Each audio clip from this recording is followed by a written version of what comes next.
même dans des jobs qui ne sont pas vraiment spécialisés en compétences digitales, la façon de travailler devient quand même de plus en plus Correct. digitale.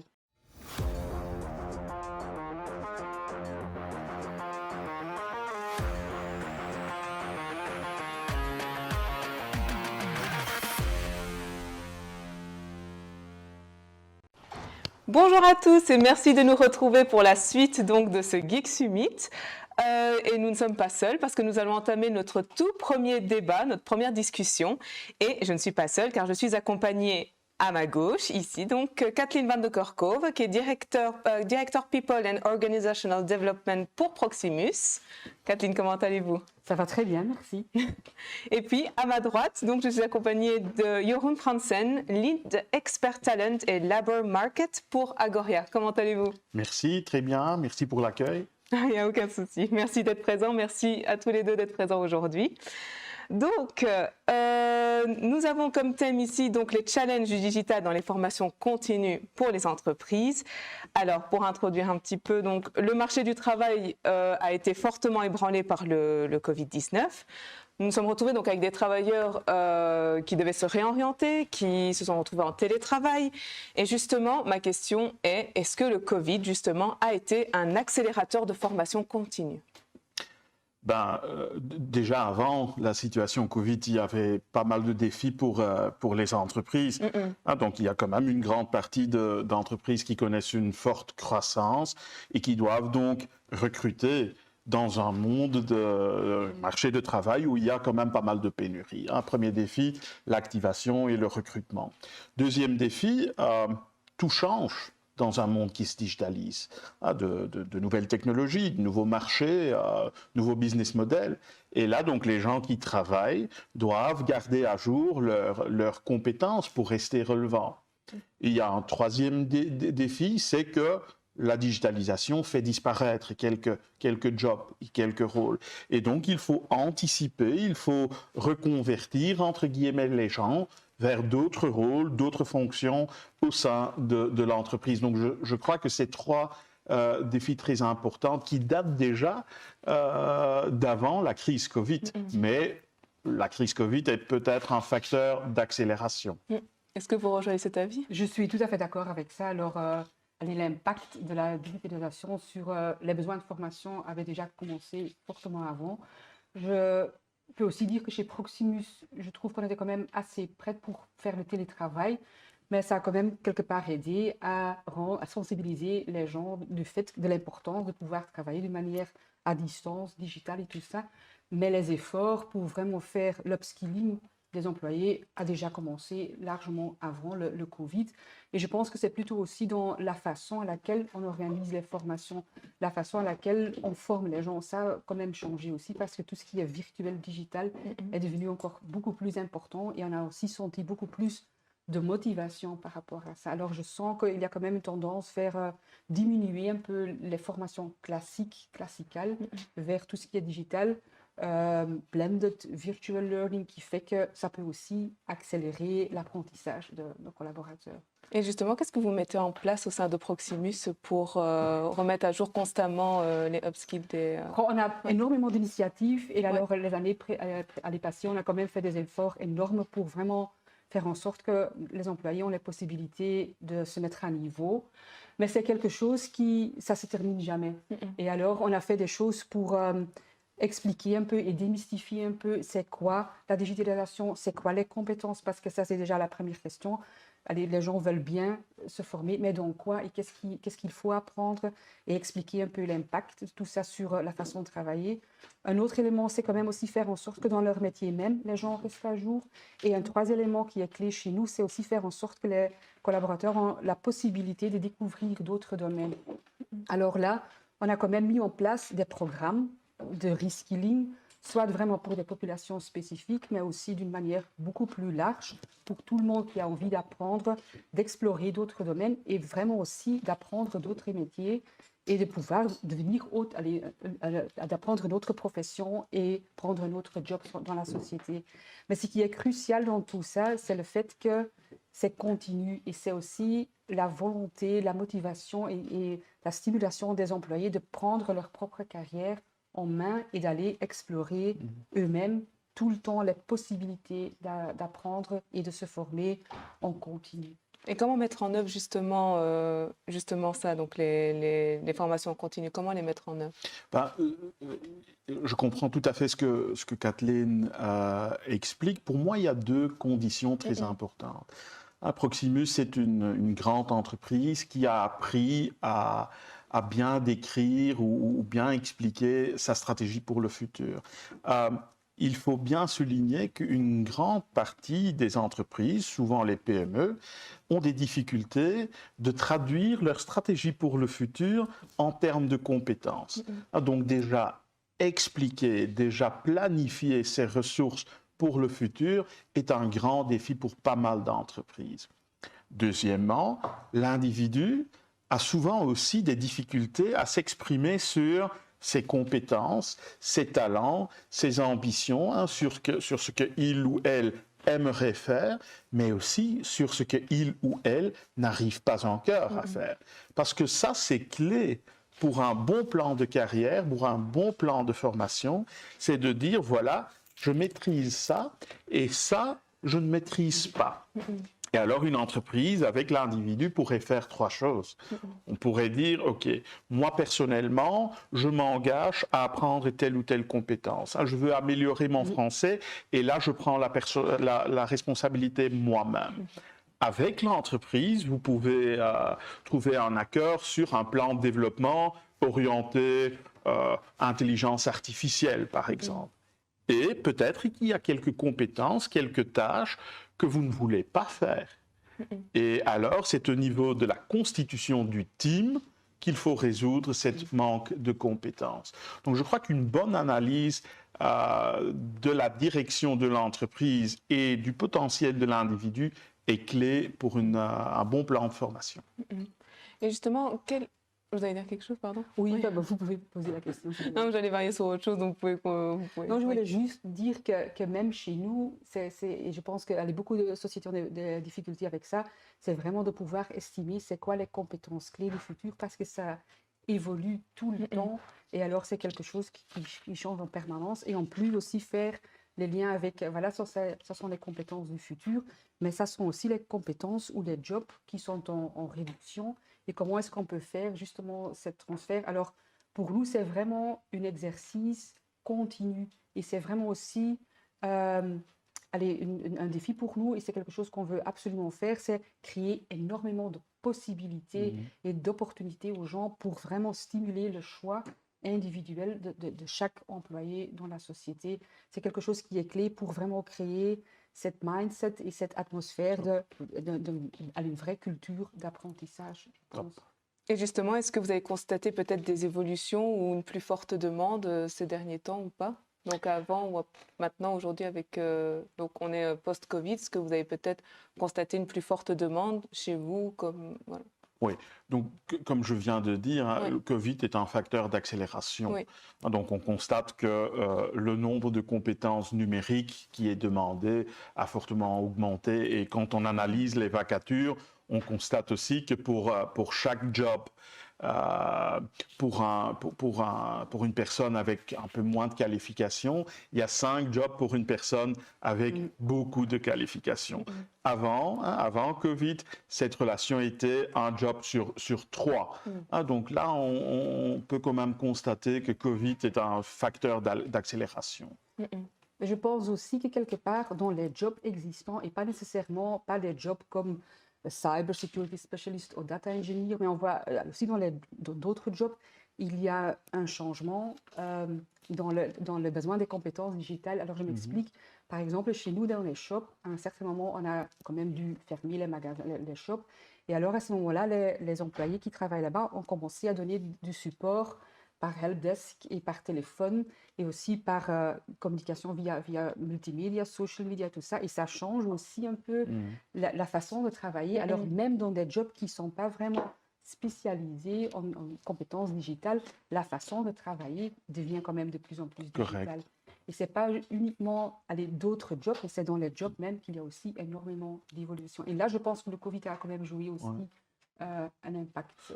J'avais noté quelques exemples, si je vous en peux. prie, Donc, allez-y. par exemple, le mécanicien qui aura besoin d'empathie avec son collègue robot, par exemple, ou le vendeur qui doit analyser le comportement d'un client sur base des données rassemblées et qui doit mettre en place une stratégie e-commerce, par exemple. Donc, ça montre que la digitalisation ne touche pas que aux experts numériques, mais à quasi chaque fonction.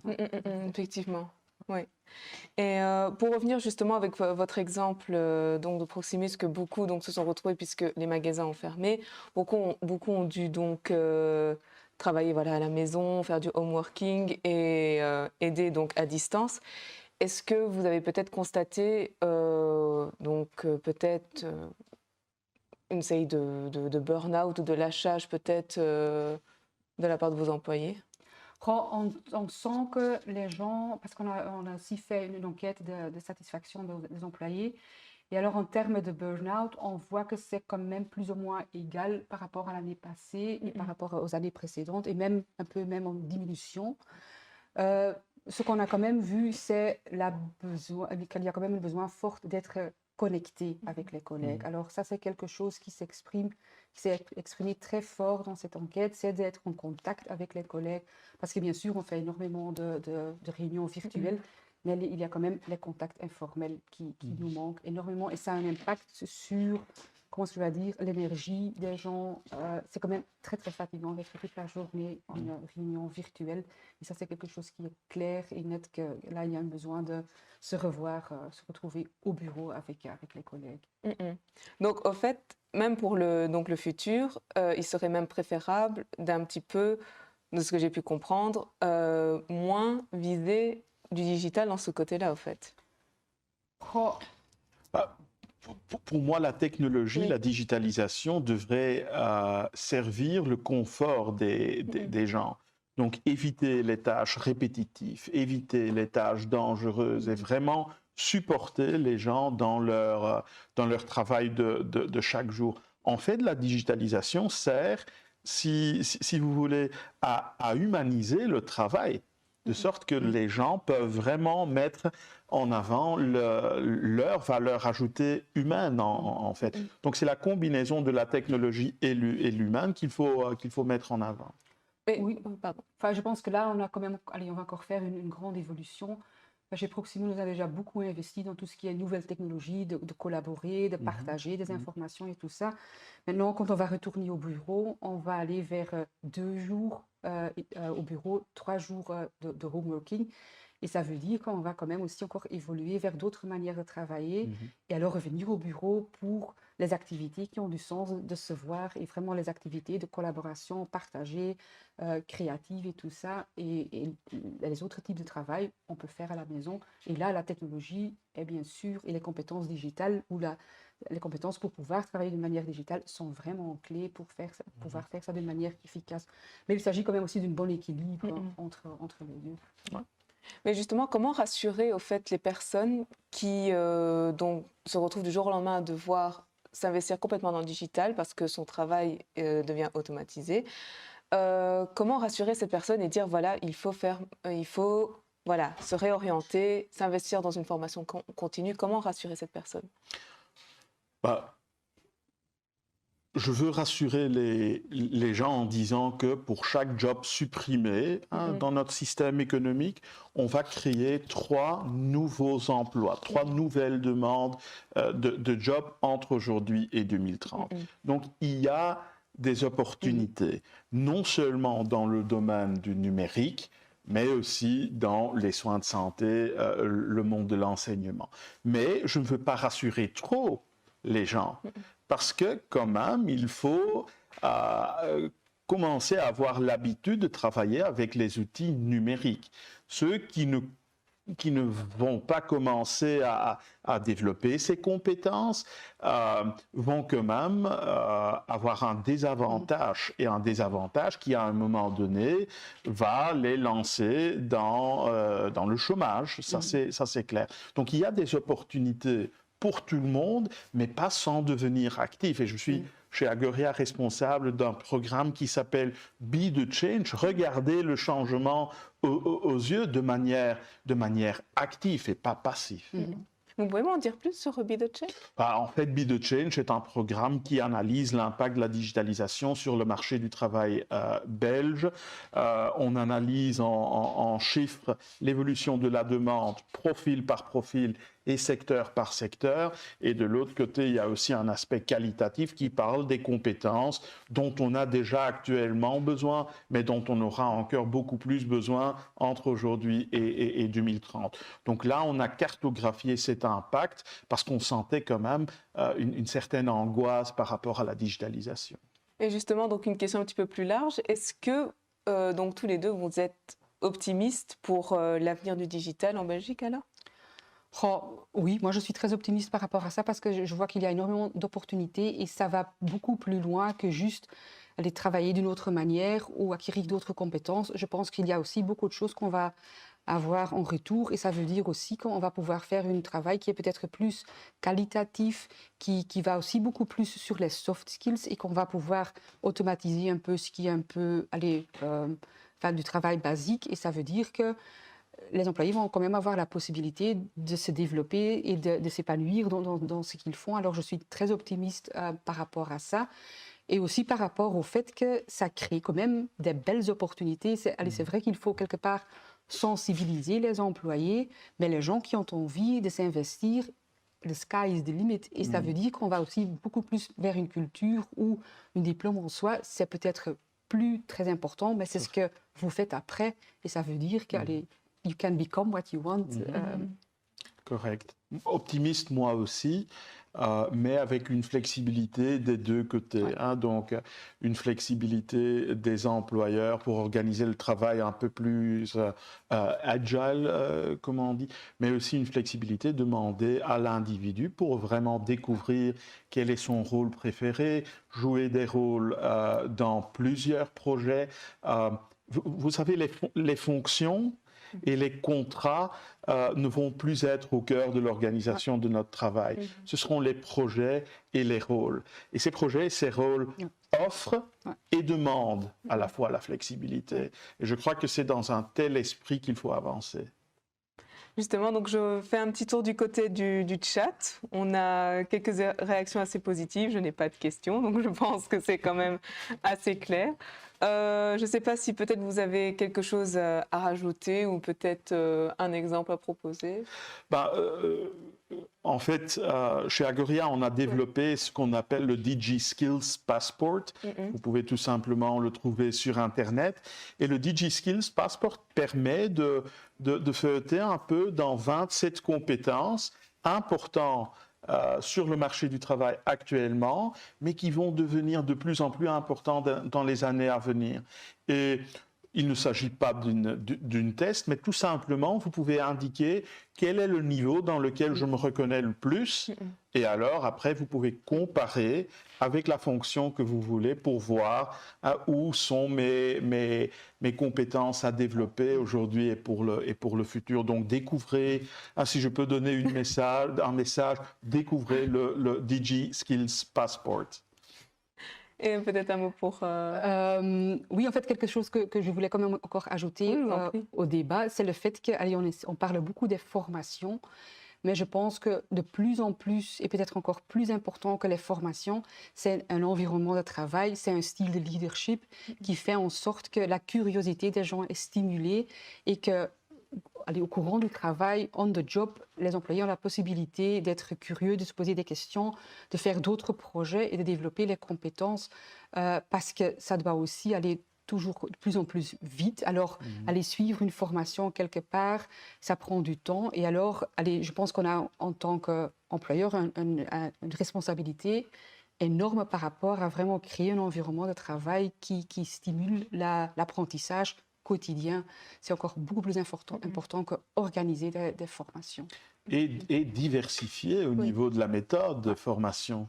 Ouais. Je crois qu'il est très important d'analyser aussi de quelle manière une personne préfère apprendre. Quelle est la manière la plus efficace d'apprentissage? Parce que on n'apprend pas tous de la même façon. Donc là, une certaine diversité dans la méthode pourrait être intéressante aussi. Tout à fait. Nous allons donc clore cette discussion. Je ne sais pas si voilà un petit mot donc pour la fin peut-être. Merci pour l'opportunité. Merci pour l'accueil dans cette salle fabuleuse. Une opportunité, vraiment. Mais merci à vous. Merci beaucoup d'être venu. Donc nous allons clore cette discussion et on se retrouve après, donc dans une petite dizaine de minutes, pour un retour d'expérience sur le mot learning et pour l'école Sippelwerk. Merci. Top, merci. Merci.